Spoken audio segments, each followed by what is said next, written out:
भारतीय अर्थव्यवस्था और ग्रामीण जीवन की असली धड़कन मानसून ही है। देश की करीब आधी खेती आज भी पूरी तरह से बारिश के पानी पर निर्भर है। ऐसे में जब मौसम विभाग मानसून को लेकर थोड़ी सी चिंता जताता है तो उसका सीधा असर करोड़ों किसानों की जिंदगी पर पड़ता है। आईएमडी ने अपने ताजा अनुमान में साफ कहा कि इस साल मानसून सामान्य से काफी कमजोर रह सकता है। मानसून पर मौसम विभाग का अलर्ट। मॉनसून अनुमान सिर्फ 90%। मौसम वैज्ञानिकों के मुताबिक प्रशांत महासागर में अल नीनो की बढ़ती सक्रियता इस बार मॉनसून को कमजोर करने की सबसे बड़ी वजह बन रही है। अल नीनो के कारण समुद्र का तापमान तेजी से बढ़ता है, जिसका सीधा और बुरा असर मॉनसूनी हवाओं की गति पर पड़ता है। इसका परिणाम ये होता है कि देश में बारिश कम होती है और मॉनसून के बीच लंबे ब्रेक देखने को मिलते हैं। अल नीनो का बड़ा साया, सूखे का बढ़ता खतरा।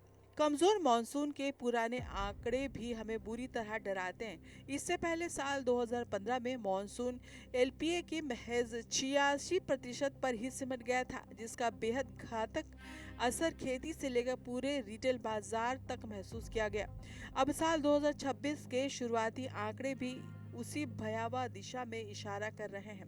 हालांकि विभाग ने त्रुटि की संभावना जताई है, लेकिन खतरे की घंटी बज चुकी है। साल 2015 जैसा डर, खेती को होगा भारी नुकसान। इस कमजोर मानसून का सबसे घातक और सीधा असर छोटे और सीमांत किसानों पर पड़ेगा।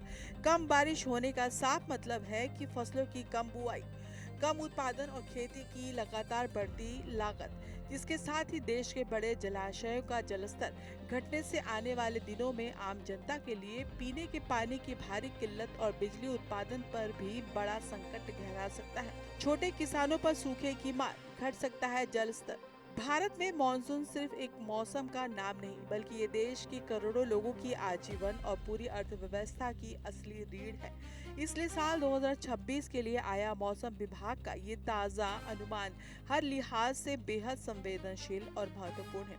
हालांकि मानसून की अंतिम और सटीक तस्वीर जून के बाद ही पूरी तरह साफ होगी, लेकिन शुरुआती संकेत चेतावनी दे रहे हैं कि सरकार, किसानों और आपदा प्रबंधन एजेंसियों को अभी से कमर कसनी होगी, क्योंकि अगर बादलों ने दगा दिया तो इसकी तपिश खेतों से लेकर संसद तक महसूस होगी।